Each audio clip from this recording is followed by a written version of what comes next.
Welcome to Man Does Tech, where I solve the problems you didn't even know you had. In this video, I will explain how to make curry juice. First, gather your fresh ingredients.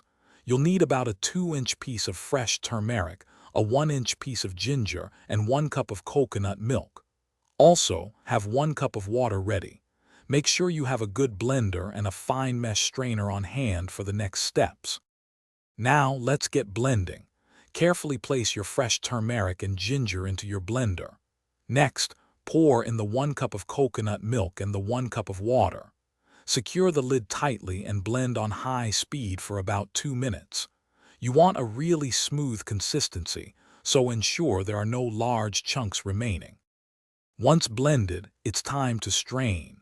Place your fine mesh strainer over a bowl or pitcher. Carefully pour the blended mixture into the strainer.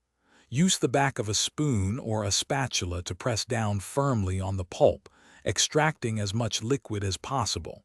You can discard the dry pulp or repurpose it. Your delicious, homemade curry juice is now ready to enjoy. Pour it into a glass and savor the fresh flavors. For an extra zing, try adding a small squeeze of fresh lime juice or a tiny pinch of sea salt. If you have any left, store it in an airtight container in the refrigerator for up to 2 days. Thanks for watching. If you found this helpful, don't forget to like and subscribe.